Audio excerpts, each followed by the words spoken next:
Did not know that was a video.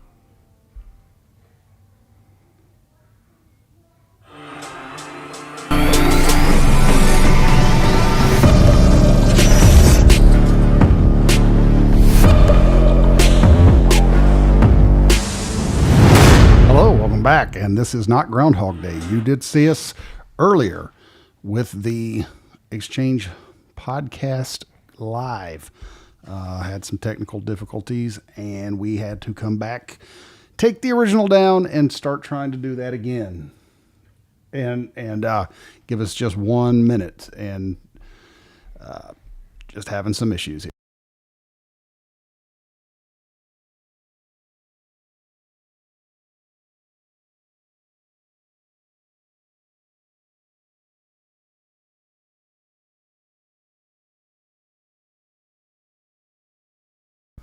And so we are back, and we've just got today's one of those interesting days. And sorry, had to disappear there for a minute. It is what it is. I mean, sometimes these things happen. It's embarrassing, and it is humbling, I guess, all at the same time. I don't know, but we are back. And Michael, say hello to everybody. Hey, I'm glad to do it again. I'm glad to be back. I'm glad to have y'all listening with us. I hope this finds you in a good place, and I hope you enjoy the information and the opinions we share today. Remember, if you would, interact. If you have questions or a differing opinion, we want to hear it. It's not an exchange if only one party's talking. So we welcome the comments. Just keep it clean. And we look forward to hearing from you. And so we had some technical difficulties. I really don't know what happened. Our mics got muted, so I went back. But anyway, what we are talking about is, as you can see, it's called The Prince of Iran. I titled it that because this morning we had a men's meeting.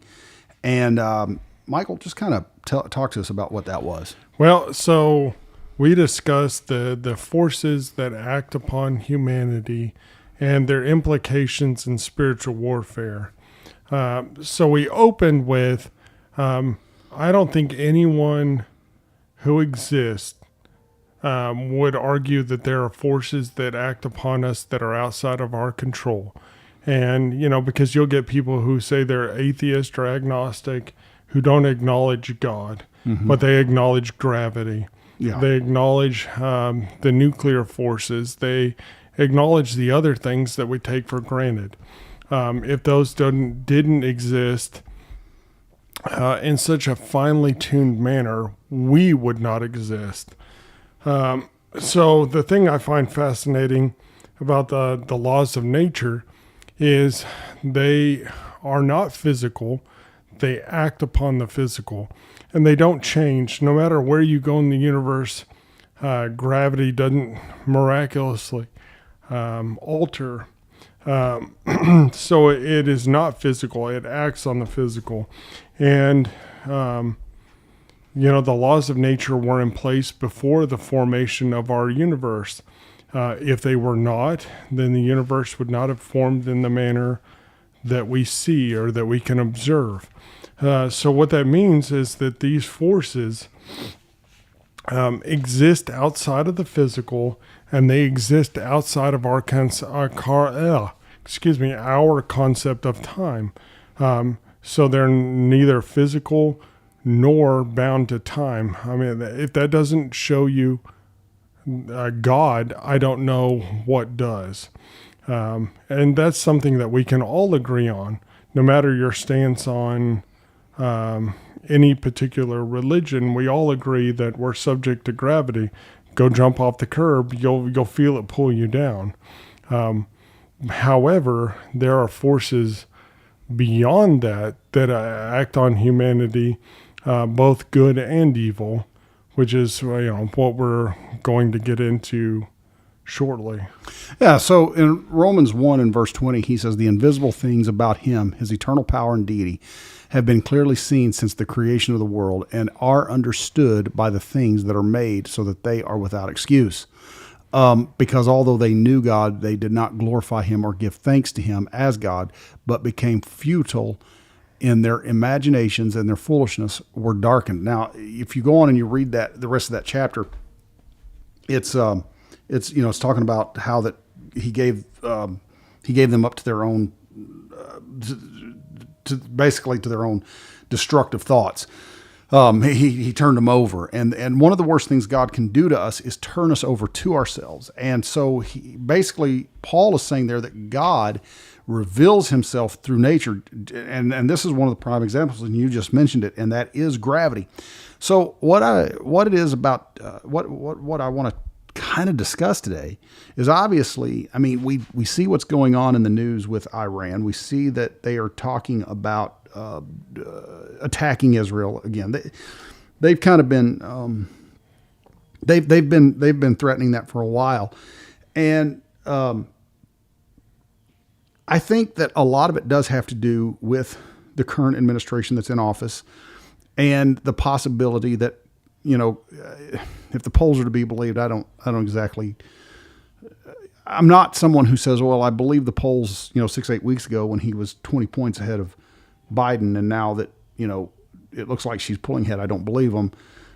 But I do question, I don't understand how she goes from the worst vice president in American history to now she is the most beloved candidate that's ever, which, by the way, she didn't win. She was not voted on by constituents. She did not legitimately win the nomination. And it's like everything else about her candidacy. She lost miserably. I mean, Tulsi Gabbard put her completely out, and then she was picked by somebody in the Biden administration. And you mentioned, and we'll talk about that a little bit. But I think that they are looking at, if she gets elected, God forbid if she gets elected, then they will attack Israel. Well, so they will not stand against a strong leader in the United States. They'll stand against the leader. He'll just turn her back. Yes. And so I talked about this previously. I think Iran is weighing their options because they know they cannot win an outright war against Israel. No.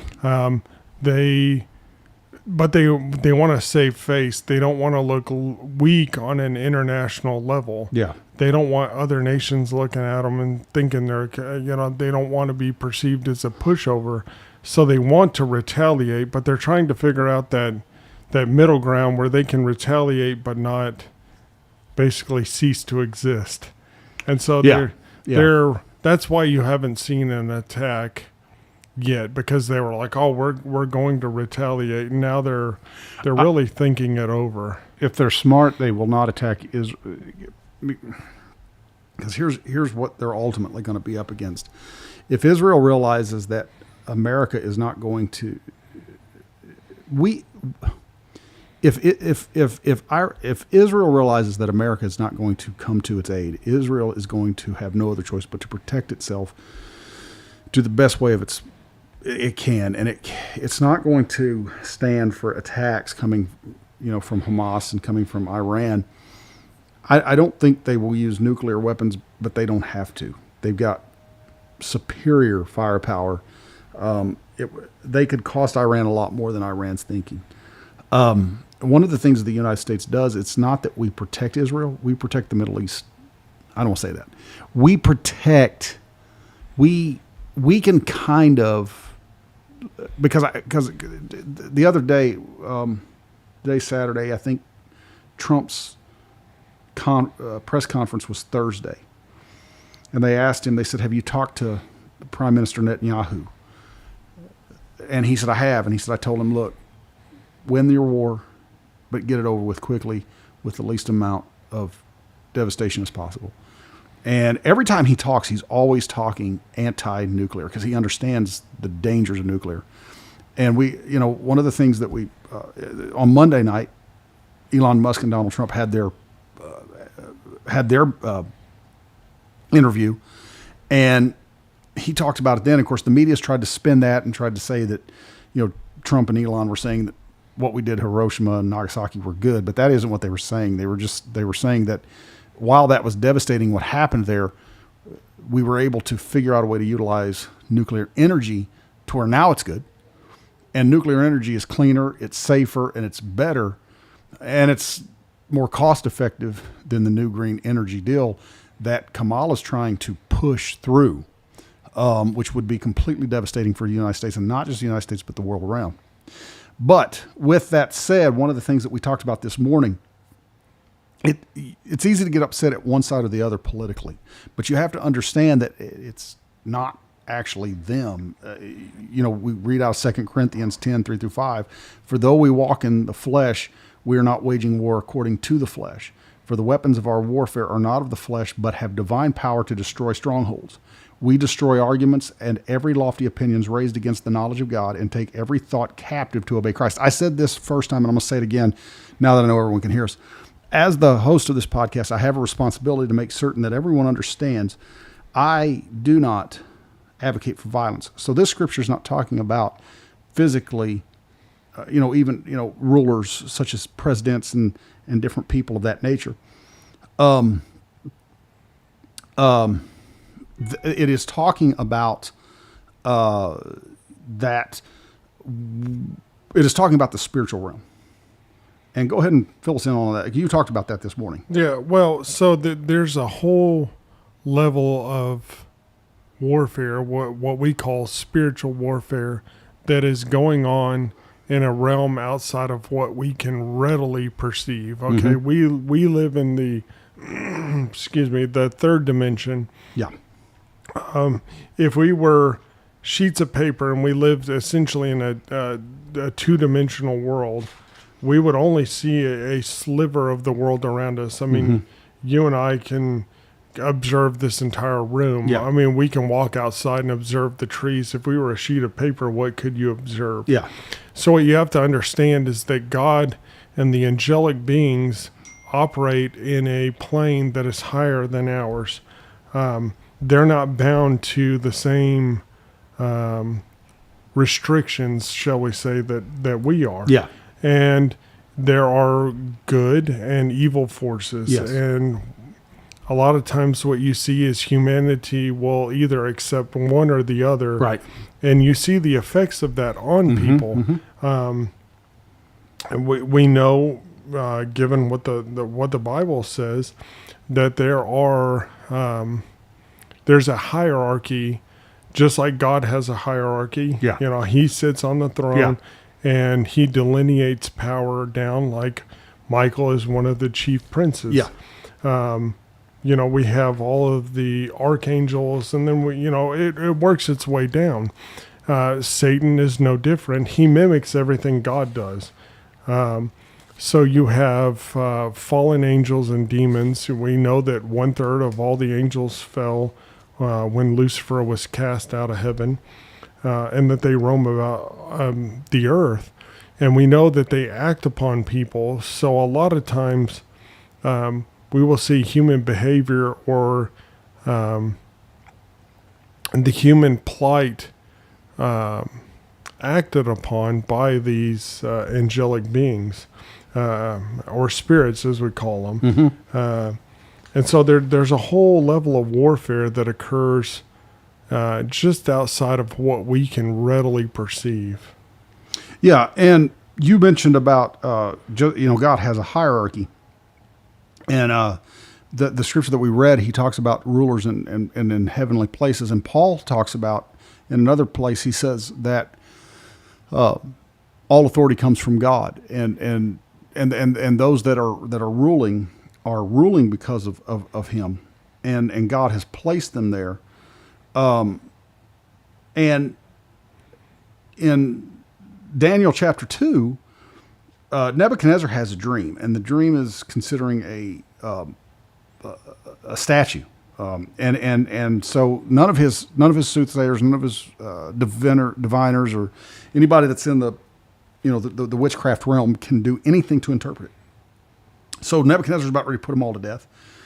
And they come to Daniel, and Daniel says, give me one night, and I'll have the dream, and then I'll have the interpretation. And so he does. Well, when he comes back to the king, and it says, Daniel answered in the presence of the king and said, the secret which the king has demanded, the wise men, the astrologers, the magicians, and the soothsayers cannot tell, reveals secrets, and makes known to King Nebuchadnezzar what shall be in the latter days. Your dream and the visions of your head upon your bed are these. As for you, O king, your thoughts came into your mind upon your bed about what would come to pass hereafter, and he who reveals secrets make known to you what shall come to pass. But as for me, this secret is not revealed to me for any wisdom that I have more than any living man, but for the purpose of making known the interpretation of the king, and that you might understand the thoughts of your heart.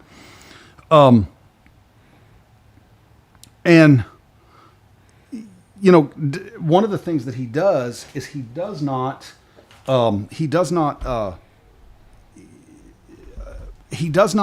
bash the king. He more or less tells the king, you know, look, God is revealing this to you. You know, he says, because you rule this people, and really at that time they ruled the ancient world. There really, as you know, we've discussed, there was not as many people in the world at that time, but Daniel tells him, he says, God has revealed this to you. And and in verse 36, he says, you, O king, the king of kings, to whom the God of heaven has given the kingdom, the power, and the might, and the glory, and into whose hand he has given, wherever they dwell, the children of man, the beasts of the field, and the birds of heavens, making you rule over them all. You are the head of gold. He says to him, he says, you're the first, you're the head, you're this statue that you've seen, you're the head. But what Daniel does, Daniel recognizes Nebuchadnezzar's place. He doesn't say anything derogatory. Well, so the other thing that we discussed this morning, you have to understand that Daniel came from a kingly lineage, and he was taken into captivity by Babylon, and he was castrated. He was made a eunuch, and instead of, I mean, if you think about that, what a horrible position to be in. But he doesn't go in there and curse him and say, "Look what you've done to me." In fact, he does quite the opposite. He really humbles himself, even before an earthly king, and approaches it with a totally different outlook than most would. So, when you go back to that time period, he wasn't just castrated because they didn't want him having children. More than likely, he was in the queen's detail somehow. Or he was somehow in that, and so obvious reasons why they would castrate a young man, but or make him a eunuch. But the point being is, just like you said, that's probably kind of the icing on the cake that would make anyone upset and mad.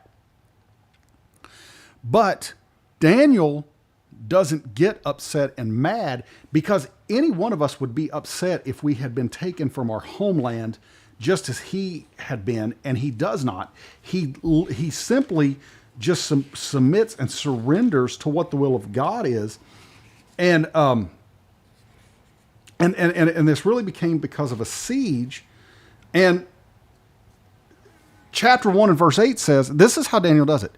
But Daniel resolved that he would not defile himself with the king's food or with the wine that he drank. Therefore he asked the chief of the eunuchs to allow him to not defile himself. Daniel resolves. He makes that resolve. He says to himself, I will not do this. And one of the things that we have to do in a world that we live in is we have to make certain that we're not going to defile ourselves. And one of the ways that we make certain that we do not defile ourselves is that we pray about the election. We talk to everyone we can about the election. We go out and we vote in the election, but we do not allow ourselves to get drugged down, get depressed, keep the faith, be of good courage, just as everything the scripture tells us, and trust God that whatever happens, God has a reason for allowing it to happen. Well, and understand that these battles have been fought, or they've been fighting for thousands of years in the spiritual realm. Which I'll let you segue into Daniel 10. This is not a recent occurrence. I mean, this has been going on for thousands of years. one thing people have to understand is that there are princes or principalities, and they determine the outcome for that particular area, and that there are different angelic forces that wage war on our behalf. Well, you mentioned Daniel chapter 10, but I kind of want to look at something else too about Daniel. Daniel chapter 5. I want to look there before we go to Daniel chapter 10. Now, what's happening here is the kingdom of Babylon is getting ready to fall. And Daniel chapter 5, beginning with verse 1. Now, remember, I said in chapter 1 that he had purposed in his heart that he would not defile himself. In chapter 5 of Daniel, verse 1, it says, King Belshazzar made a great... Now, this is Nebuchadnezzar's son. Nebuchadnezzar was in chapters 1 and 2. Now we have a new king. And, of course, he's been there for a little bit. This is the one... but it says, King Belshazzar made a great feast for 1,000 of his lords and drank wine in front of the 1,000. Belshazzar, when he tasted the wine, commanded that the vessels of gold and silver that Nebuchadnezzar, his father, had taken out of the temple in Jerusalem, he brought that the king and the lords, his wives, and his concubines might drink for them. Now, what Belshazzar is doing, if you back up, Belshazzar, the chapter before, is completely... God restores him. Now he's having this feast, and he brings in all of the gold and silver goblets and whatever that was used in the temple worship, and he's defiling it. And so now he's kind of adding salt to injury here. And it says, then they brought in the golden vessels that had been taken out of the temple of the house of God in Jerusalem, and the king and his lords, his wives, and his concubines drank from them. They drank wine and praised the gods of gold and silver, bronze, iron, wood, and stone. You know what they're doing? They're worshiping the economy. This was their economy. This was how they traded. And now they're worshiping it.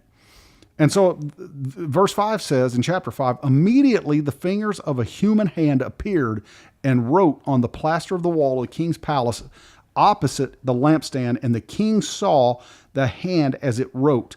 Then the king's color changed. I bet it did. And his thoughts alarmed him. His limbs gave way and his knees knocked together.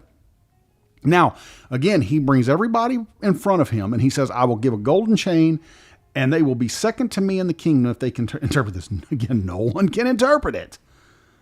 And again, it says, there was a man, in verse 10 it says, the queen, because of the words of the king and his lords, came into the banqueting hall, and the queen declared. Now again, remember I said that he was made a eunuch because he was put in the queen's detail. And that's who comes to the king. The queen, because of the words of the king and his lords, came into the banqueting hall, and the queen declared, O king, live forever. Let not your thoughts alarm you or your color change. There is a man in your kingdom in whom is the spirit of the holy gods. In the days of your father, light and understanding and wisdom, like the wisdom of the gods, were found in him.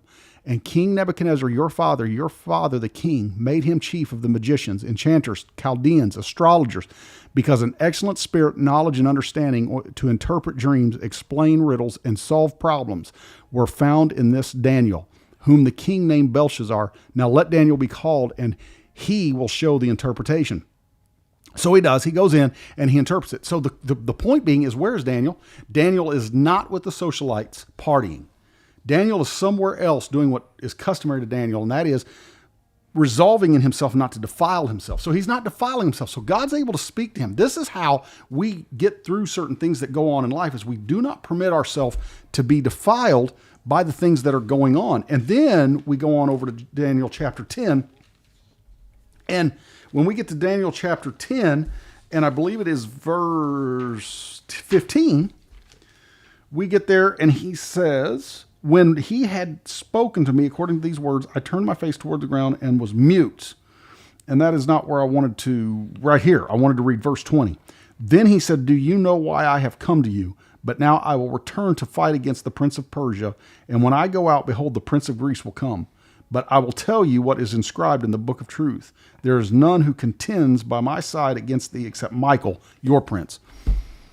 Well, so we gotta backtrack just a tid tad, I think there. So in Daniel 10 verses 12 through 14, then he said to me, "Fear not, Daniel. From the first day that you set your heart to understand and humbled yourself before God, your words have been heard, and I have come because of your words. The prince of the kingdom of Persia withstood me 21 days, but Michael, one of the chief princes, came to help me. For I was left there with the kings of Persia, and came to make you understand what is to happen to your people in the latter days. For the vision is for the days yet to come." Yeah. So if you go back a little further, Daniel had decided that he was not going to eat meat, drink wine, or anoint himself. And that's where you go back to chapter 1 that I had read earlier. Yeah. He humbled himself before God. He stayed true to the course. Mm-hmm. And the thing is, it didn't happen instantaneously. No. You're talking 3 weeks of him going, "God, I need something." And then the archangel Gabriel appears to him. And, we often feel like something's not happening. It's not happening on our time scale. That's because you see right there, some of the absolute most powerful angels in heaven are fighting against the fallen angels here. You've got Gabriel engaged in combat with the Prince of Persia. Yeah. And, the only way he's freed up is the Archangel Michael comes so that he can go and deliver the message to Daniel. Mm-hmm. But then, like you just read, he immediately has to go back and return to the warfare with the Prince of Persia. Yeah. And he says the Prince of Greece will move in. Yeah. So there's another. Which what that means is there's going to be another angel who's fighting against that priest. Yeah. Or that prince. And like you said, that is so to kind of bring us up to snuff here. The Prince of Persia is now the Prince of Iran. Because it was in the late 20s or early 1930s when Iran changed because of what was going on is Hitler and other European fascist, socialist, anti-Semitics, the Ilhan Omars and people of that nature, and I say that I don't say that to be funny. The woman hates Israel. So does Kamala. She hates Israel. Okay, so to kind of put it in perspective, it was the Kamalas and the Ilhan Omars and the Barack Obamas of that day. And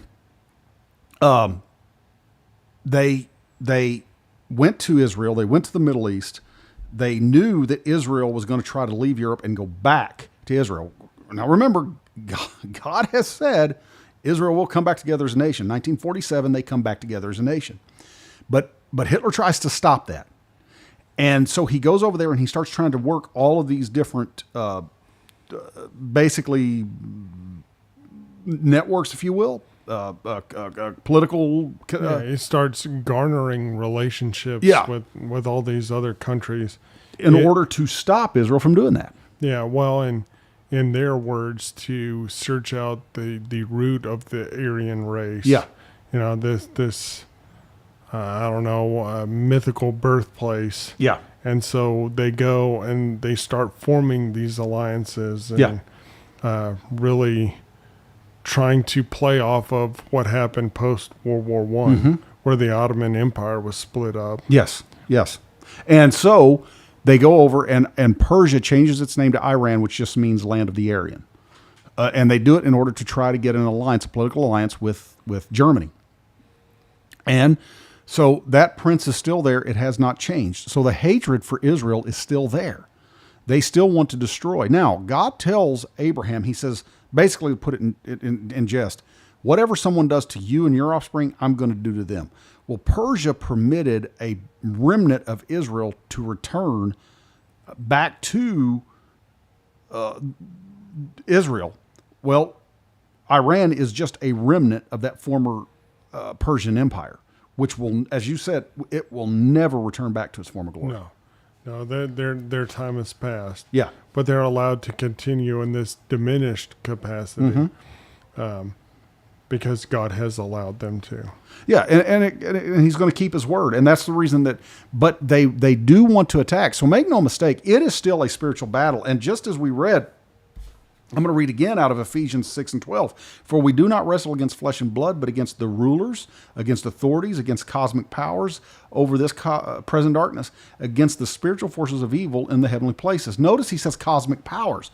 Cosmic powers has, as I said, look, I have a responsibility. And a lot of people listen to this podcast that I don't know, and I don't know what their mindset would be, and I don't know how they might think they should react based on, well, these guys know what they're talking about. We're not here to create physical violence against a physical government. But we're not to be, just as Daniel was. And he says, fear not, Daniel, for the first day that you set your heart to understand and humbled yourself before your God, your words have been heard. God hears us. So when we do there's a lot of things. Governments are still ran by spiritual principalities. They still are. So when we as Christians humble ourselves and we turn from our ways, our wicked ways, and we repent and we turn to him and seek him, he says he will heal our land. Things happen that will change the course of history in nations. Yeah, well, I mean, the Bible says that the heart is desperately wicked. Mm-hmm. Mm-hmm. And that, and who can know it? Yeah, and our righteousness is filthy rags to God. So, you hear a lot nowadays, just follow your heart. That is the worst advice you could possibly be given. Mm-hmm. We are not to lean on our own understanding because, look, let's face it, if we could do everything on our own, then we wouldn't need God. Right. The simple fact is, and I talked about this previously, post 1945, there was a shift in the West because we started to view ourselves as essentially gods. Yes. We created nuclear power, we dropped atomic bombs, and we brought about a whole new level of destruction. Yeah. And we really felt like we had reached the pinnacle of humanity, like we had no longer had a need for divine intervention. Yeah. Which couldn't be further from the truth. All we did was open another can of worms. Yeah. But that's why it is so dangerous when you hear people say, well, just follow your heart. Your heart will get you in the wrong place every time. Yeah, well, because the old saying goes, the heart wants what the heart wants. And that is more true than follow your heart, as far as coming from a biblical perspective. Because Proverbs says that the heart of the king is in the hand of the Lord, and he turns it as he turns the rivers. God will direct. I mean, Benjamin Franklin, I quoted this earlier, Benjamin Franklin said, I've lived a long time, and the longer I live, the more I see the hand of providence guiding the affairs of men. God's not waiting to intervene. God's already intervening. However, we, his people, now I'm not saying we the people, but we, his people, the church, those that are called by his name, we can pray. We can see things, the course of things change. There's a book, if you've never read it, it's called Like a Mighty Wind. Not the movie. That's a different thing. It's a book called Like a Mighty Wind. If you've never read it, read it. It was one of the Indonesia countries that I think communist China was getting ready to invade, and they were just within hours of communist leaders setting up, taking over. It was going to be very much like that of a Cuban style takeover. And the church began to pray. The Christians there began to pray, and it's some miraculous things that you begin to see happen that stops that from happening. And it literally just less than 24 hours. What was the course completely shifted. And this is documented. This book's documented. As a matter of fact, it was so great that Billy Graham was going to go over and check it out. For whatever reason, he wasn't able to. But he sent a delegation, and they came back saying, hey, all the stuff that you're hearing, it's true. Well, but like I said, because there is a whole network of beings that operate outside of the parameters that you and I are limited to. It's why in your glorified body, you'll be able to do things that you can't do on this earth. walk through walls like Jesus did. We will see the perfection of God's creation because we live in a corrupt world. That's right. Ever since sin crept in, it's almost like it's compounding. The earth just deteriorates more and more. But I go back to this verse in 2 Kings. It's 2 Kings 6:17. Then Elisha prayed and said, "O Lord, please open his eyes that he may see." So the Lord opened the eyes of the young man, and he saw, and behold, the mountain was full of horses and chariots of fire all around Elisha. So in this instance, Syria was at war with Israel. And they're asking, Elisha is surrounded by the Syrian army. And they're asking him, how can you be so calm? And he's like, because I know what's going on. You see a little bit later in 2 Kings 6, it's 2 Kings chapter 19, excuse me. You see one angel come down and destroy 185,000 Syrians overnight. One angel. Like God we as humans like to think in terms of what we can relate to. He doesn't fit inside our box. He is not bound by what we are bound by. He exists outside of time and space as we know it. Angelic beings have power that we can't even fathom.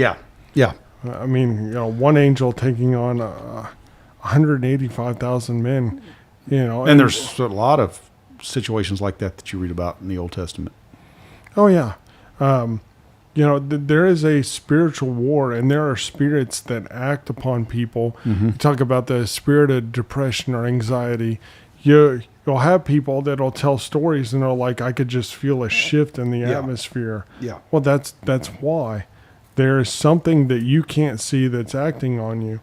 Just like when you can feel the Spirit of God. You know that there are things that are present that you can't see. Just because you can't see it doesn't mean it's not there. I know there's oxygen in the air I'm breathing, but I can't see it. I know that the wind blows only because once in a while I feel it. I don't actually, you can't physically see the wind. You see the wind's effects on the things that are out there. When it gets rough especially. I mean, you see the trees bending over in the wind. But you don't see the wind itself, but you see how it's acting upon. Same way that the supernatural acts on the physical world.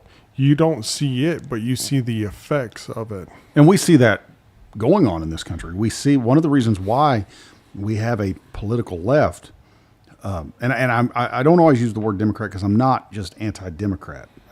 I don't think that, I'm not going to sit here and go, the Republican Party is the godly party. No.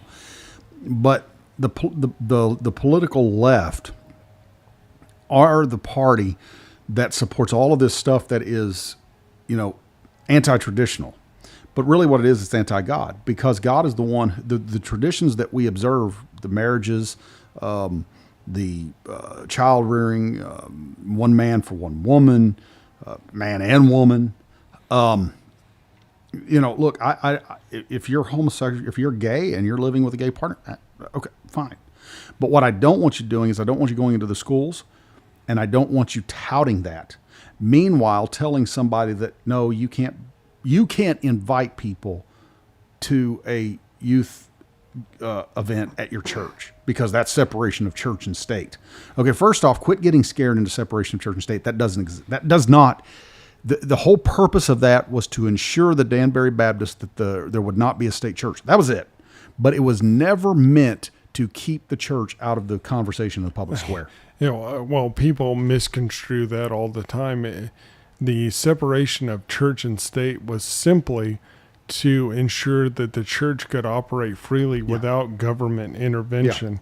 It was never to stifle the church. It was instead limiting the power of the federal government. That's right. And people get that so misconstrued.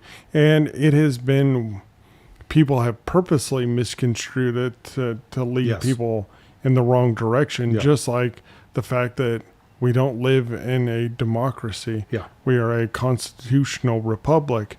There is a distinct Drastic difference. None of the documents written by the founding fathers mention the word democracy. It's not found in the Declaration of Independence. Yeah. It's not found in any of the other documents that the Federalist Papers are in fact, when it is mentioned, it's mentioned negatively. Yes.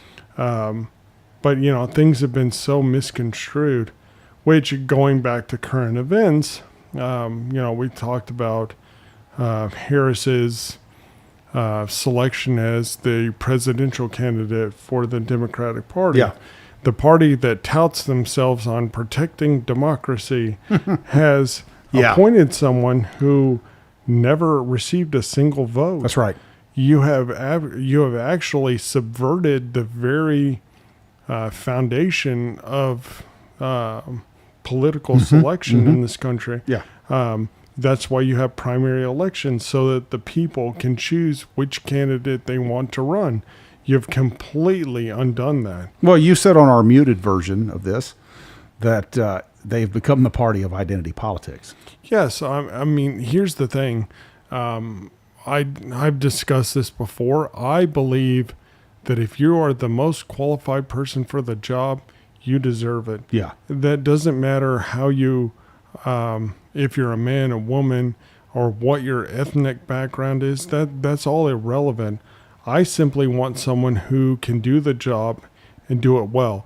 I do not wish to see people appointed to positions simply because they're different. Yeah. Therein lies the problem, where you get people in positions where they are not competent.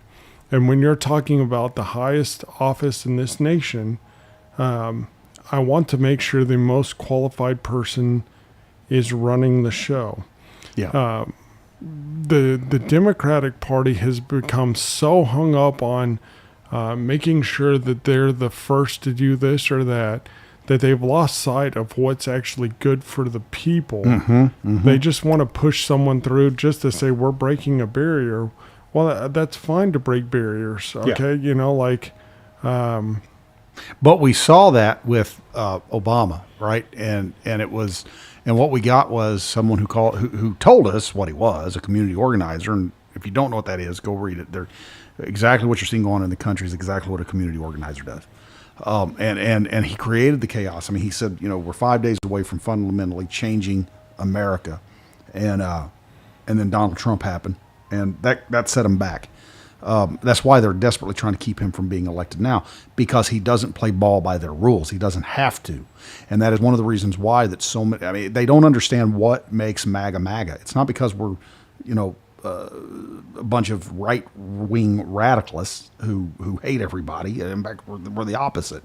We're not the ones who are bypassing Jewish governors because our base is going to burn the house down if we do pick him. That isn't us.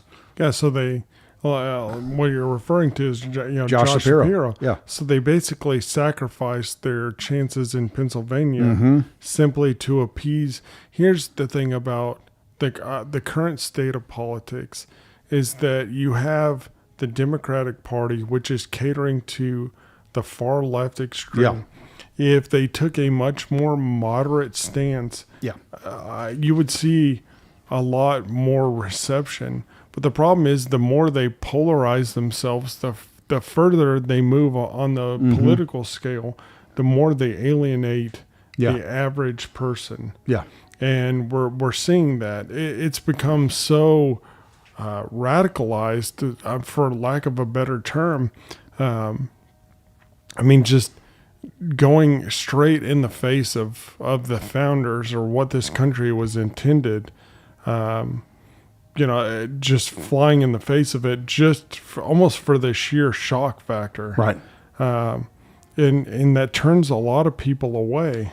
I think people look at the border and they look at the economy, and I really think a lot of Americans are not really up for firsts right now. I don't get that feeling.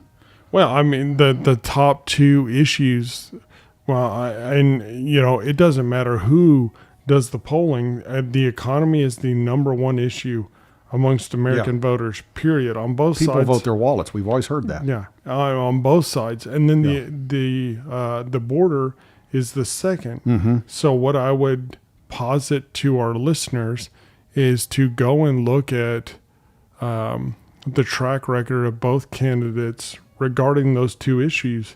And you'll see a very clear delineation between the two. Yeah.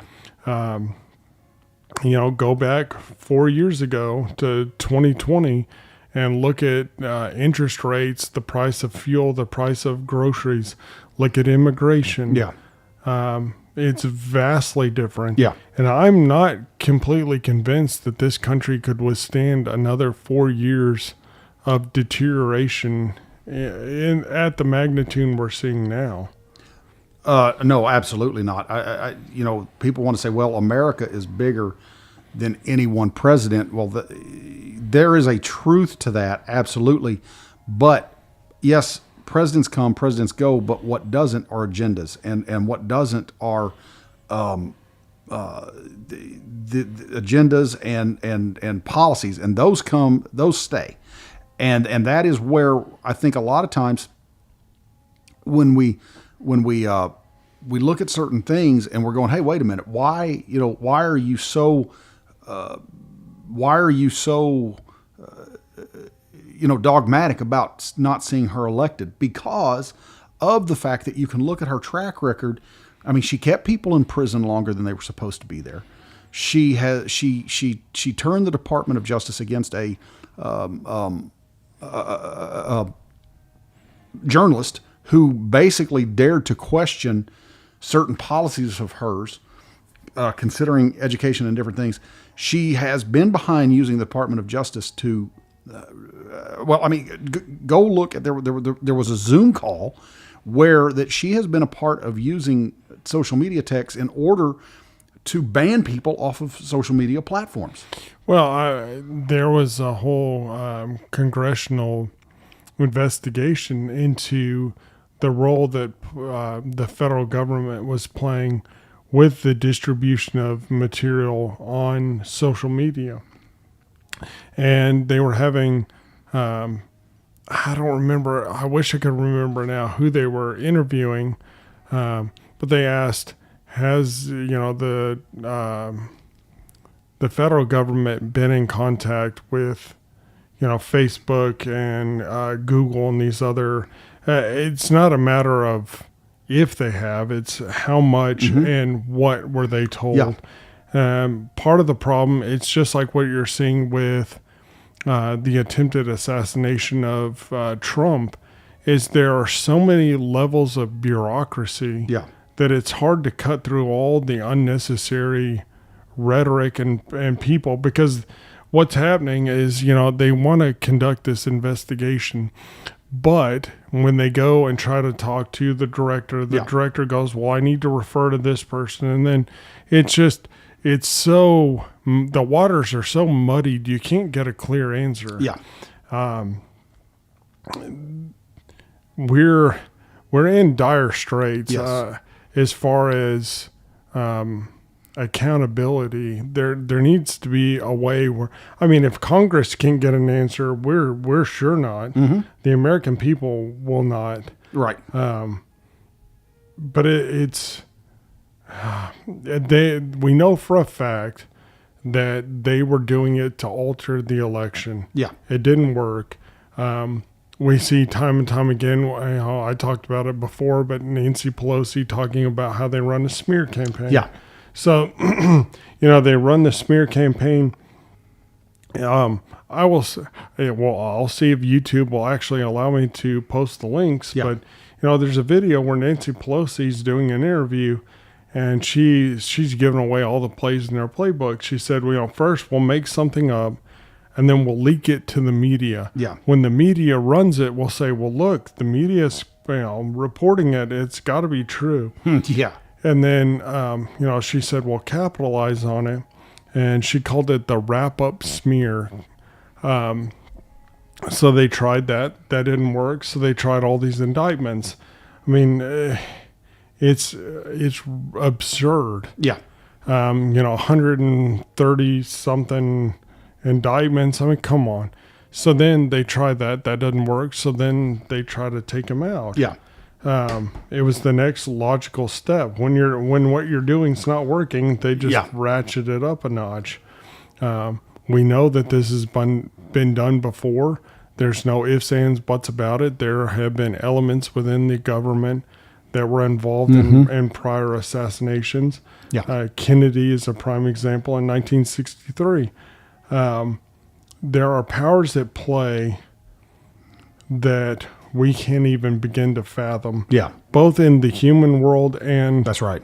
and in the spiritual world. They're being acted upon. And here's the thing. They're welcoming these spirits in because it gives them power. Yeah. What they don't realize is that power is short-lived. Yeah.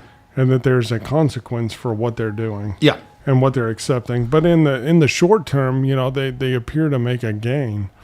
However, it has eternal consequences. You're right. And that, and again, going back to what we said, we have to always understand that there's always other things out there that is beyond what you see. It's more than what meets the eye. And Jeremiah 17:5 says, thus says the Lord, curses the man who trusts in man and makes flesh his strength, whose hearts turn away from the Lord.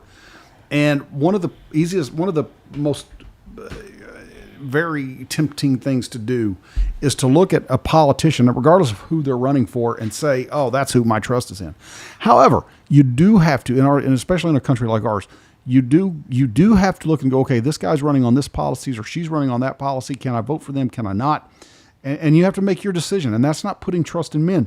But what you have to do is you have to look at the long-term thing and realize that, look, abortion is a spiritual issue because abortion goes all the way back into the Old Testament to sacrifice to Molech and the Baal sacrifices. This is no different. It's just done under the name of science now, and it's done under the my body, my choice. And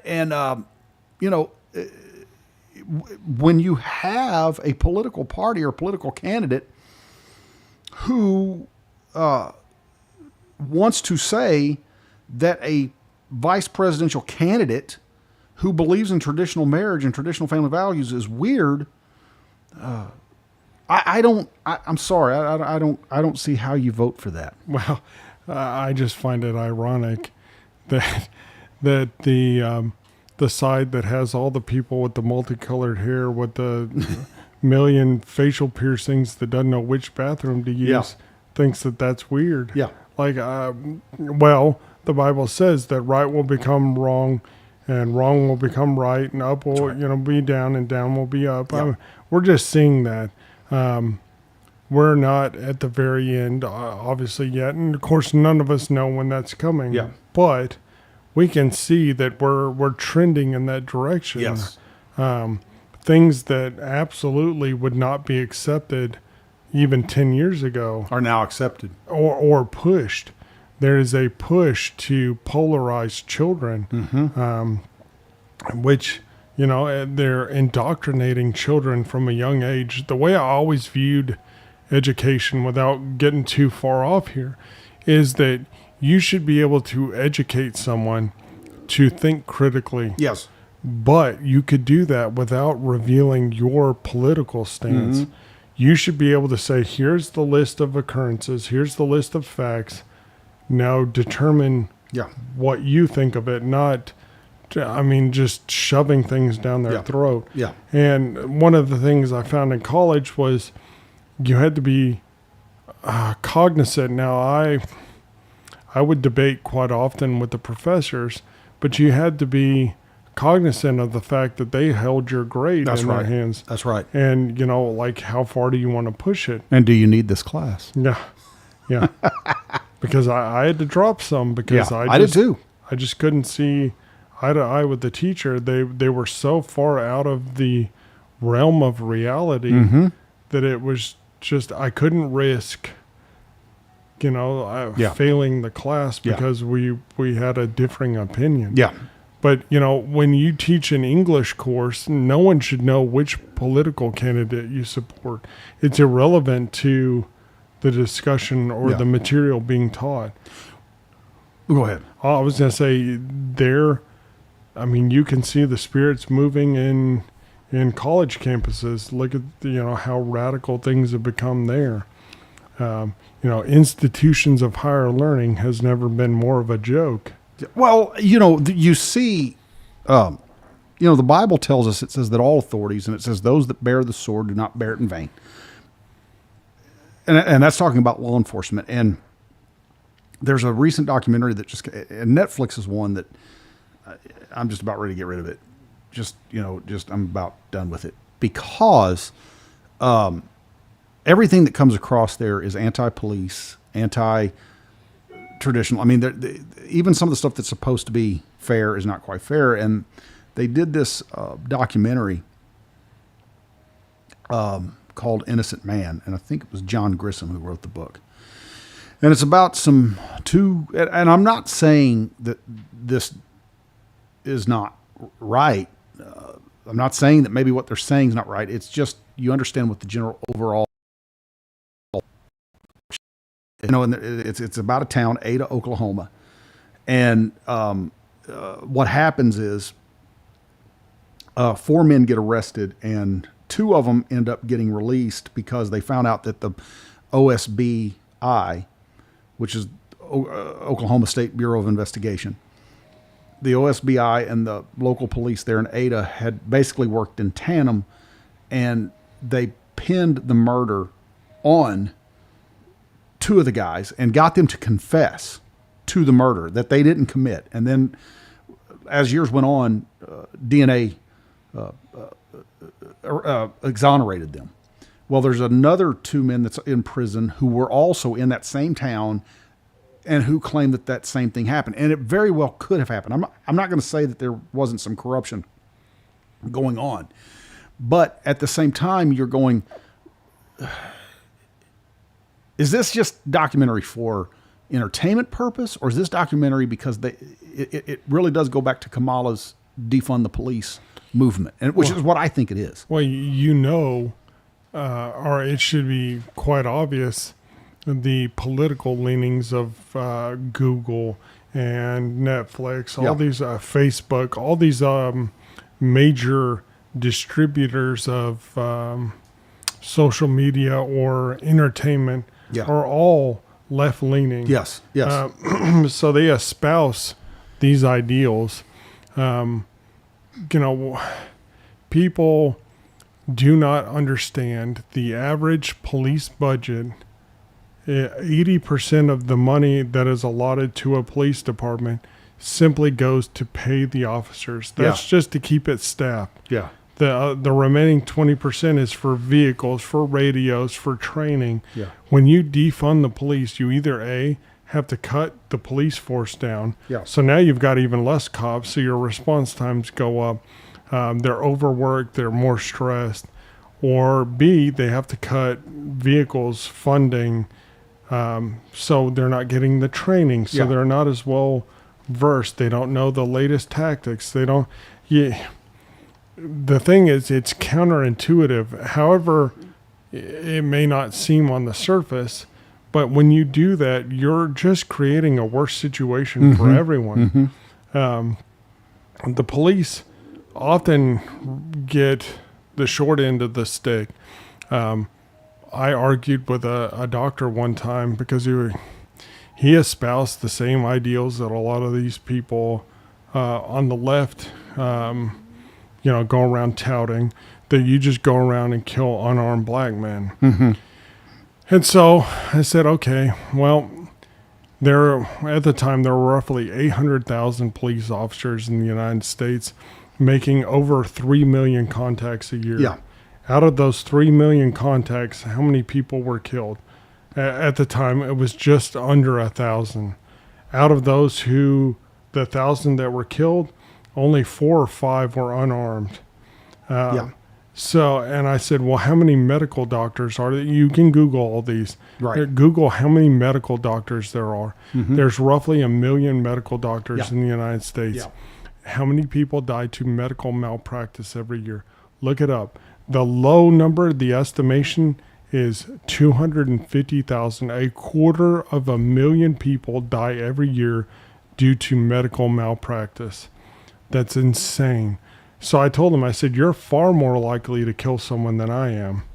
And of course that went over not very well. But the thing is, yes, there are bad police. There are bad doctors. Mm-hmm. You got Kevorkian. You've got these people, the angel of death, that take it upon themselves to end people's lives when they don't want it to end. Yeah. Or sometimes when they do. There are bad people in every profession, but these broad blanket statements, every police officer is bad, Yeah. is simply not true. Right. The police save far more people than they kill.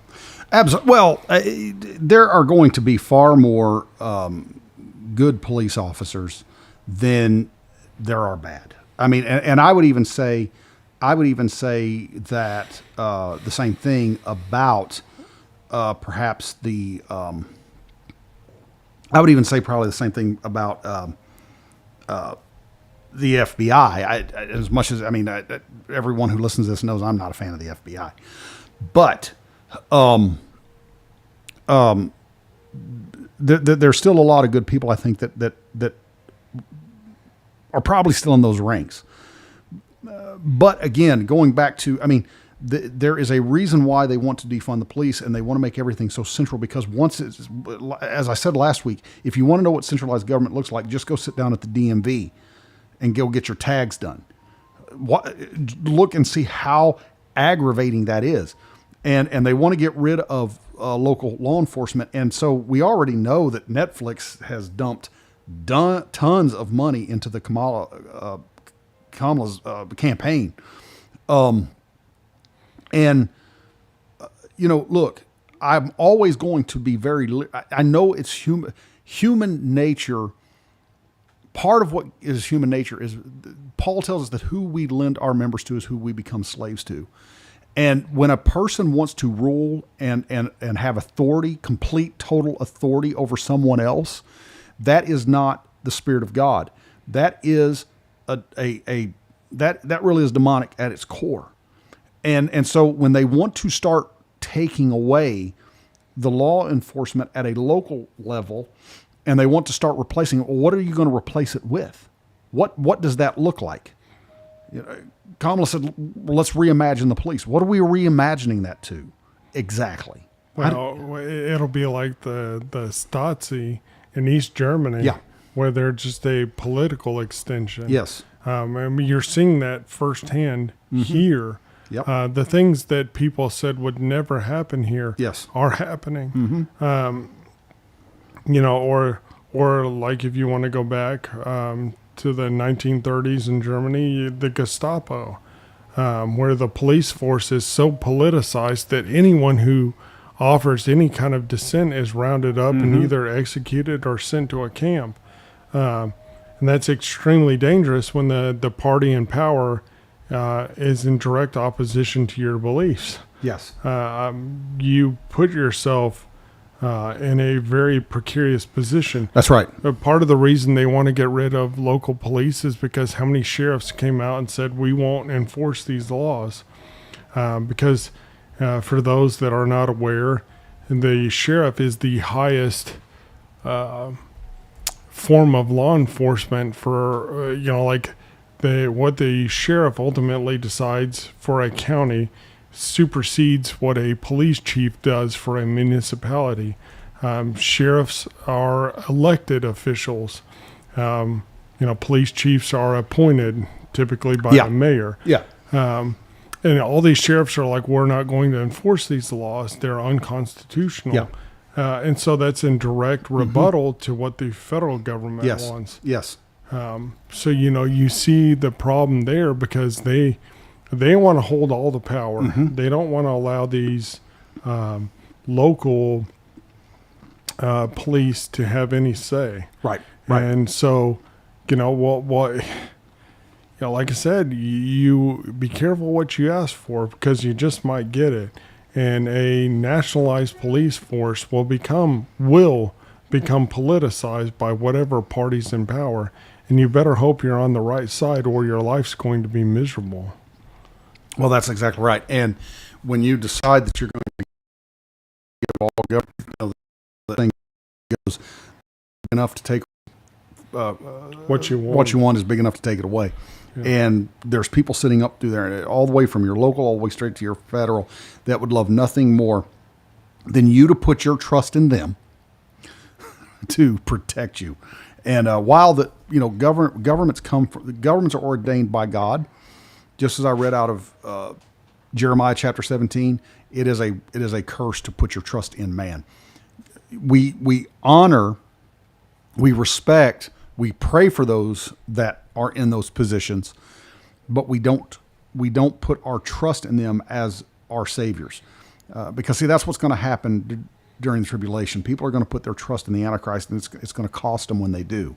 That's the reason why we do a lot of what we do, and that's the reason why you got to talk to people. Look, time is winding up, and as we talked about Daniel here, part of what this whole thing in Daniel chapter 10, he's talking about. A lot of what he's saying, look, and the angel tells Daniel this. He goes, a lot of what's going on is going to be what's going to happen to your people in the future. God does not tell us anything without first off giving us, or God doesn't allow anything to come to us, rather, without first giving us a warning. God will always warn us, and he's given us the Bible to warn us. We know that these things are happening. I'm not saying go out there and get into an argument with people, but I am saying know your facts. And when questioned, don't be afraid to stand up. If you're in a job where you're going to lose your job because you stand up for what you believe in, you probably need to find a new job anyway. Well, ultimately, subject yourself to God, and there the list should end. There was a quote from the movie The Alamo. I go back to my roots there. The Alamo. Where they were talking to Sam Houston, and Sam Houston said that I humbled myself before God, and there the list ends. Yeah. That's really how you have to approach life. That doesn't mean you got to go out and browbeat everyone, but you respect humans. You have to have a line. Yeah.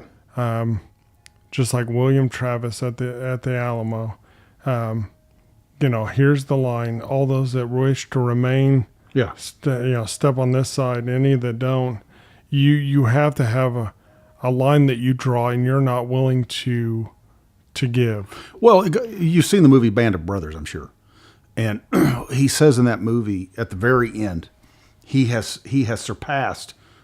Which they didn't like that officer, and that officer didn't really care for them, but he surpassed him, and he's walking by like he acts like he doesn't see them, and the higher ranking officer says, "Look, you don't salute the man, you salute the rank," and it's the same thing. I mean, whoever's sitting in that office, I'm going to pray for them, I'm going to respect what they're doing because it's that office that I respect. Why?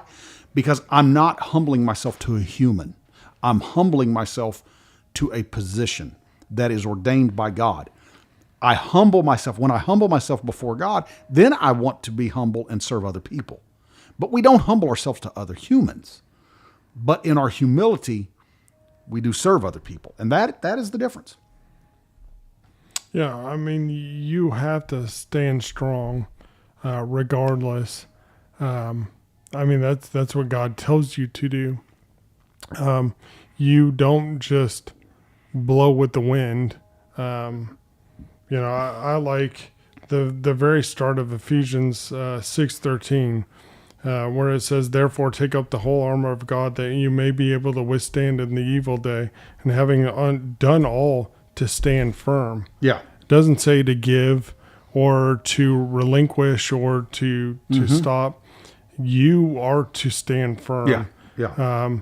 And if you go on to read the rest of that, if you want to read it, it's Ephesians 6:13 through 18. But he describes all the pieces of armor, which are not a physical armor. This is talking about the spiritual and spiritual warfare. But everything is done to protect your front. There is nothing on the back because there is no retreat. Same way that the Spartans didn't wear armor in the back. They weren't going to retreat. It's always a move forward. In the movie, they didn't wear armor at all. Yeah, well, No, that was Spartans 300. The 300. Yeah, they didn't wear armor at all. Yeah, well, that's because it's Hollywood, and They would fight under a, what was it? We'll fight in the shade today. But that he actually He said actually did say that. Yeah, that I know. They said our arrows will blot out the sun. He said, then we will fight in the shade. What was it he said? They said, Movo Labe, come and take it? Molon Lave. Yeah. Which is where, once again, I love it. Gonzales, Texas. The come and take it flag with the cannon. Yeah. For a little segue into a piece of history here. So the Texians there in Gonzales were subject to attacks by the Comanches, and so the Mexican government had given them a cannon. And then when the Mexican government decided that the Texians were getting a little too powerful and they were afraid of losing control, they wanted the cannon back. So there in Gonzales, they raised the flag with the term "come and take it," with a picture of a cannon, which they directly got from Leonidas and the whole Molon Lave. Molon Lave, yeah. Yeah, because Greek is not directly like English, but it means to come and take. Yeah. Yeah. Because they wanted them to surrender their weapons, and they said, if you want them, come take them. And it's just the modern way of saying that is, in the words of Charlton Heston, they can have my gun when they pry it from my cold dead hand. Yeah, but it all goes back to that saying. Super iconic. Mm-hmm. Oh, absolutely. Absolutely. And, it really is just a thing of, are you willing to fight for what you believe in? And I'm not talking about a physical thing, just as we said, because our weapons of our warfare are not carnal. There are times when you physically have to fight. I do not believe we are there, and I pray to God we do not get there. But we certainly can fight on our knees praying and seeking God, because God does change things. And so to just kind of wrap it up, Michael, what do you got for us? Well, so you can approach a situation humbly. If you want to fight, you can find a fight. But a lot of times, if you approach things and try to reason with someone, the old saying, you catch a lot more flies with honey than with vinegar. Yeah. If you go in with a terrible attitude, you will have a terrible outcome. Yes. So that's how we have to approach these things. Yeah. You don't agree? That's fine. Let's talk it out. Instead of turning it into a shouting match or a fist fight, that's not going to accomplish anything for anyone. Let's have a intelligent conversation and figure out how to find a solution other than resorting to physical violence, which is what you see in politics now. Yeah. We've got to get back to the times where, when this country was founded, there were very different views on how the government should be set up. You had the Federalists and the Anti-Federalists. But you know what they didn't do? They didn't fight each other. They wrote pamphlets and they distributed them and said, look, here's what we believe, whose side are you on? Yeah. And they let the people figure out what they wanted. It was not, let's get out and loot, riot, burn things down, use violence to alter the politics. No, they tried not to do that, and they were just pushed to it. Yes. And so I say this, I've said it time and time again. Your ability to vote is a God-given right. Utilize it, but in doing so, do your research and vote with your principles that you hold dear. Yeah. Do not simply take a politician's word for something. Look at their track record, observe, look at history. Don't blindly follow the masses. Yeah. The Bible says the path to salvation is narrow and not many Yeah. will find it, and the road to destruction is wide and many will follow it.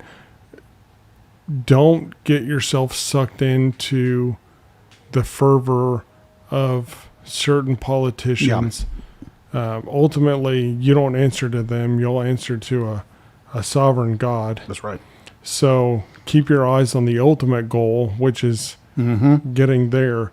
And, when you approach someone, don't do it in a confrontational way. That's right. There is a time for confrontation, but not every situation calls for it. Yeah. No, absolutely. The Bible tells us to come and let's reason together. And for some reason, this podcast wanted to get done twice today. Thank you for staying with us.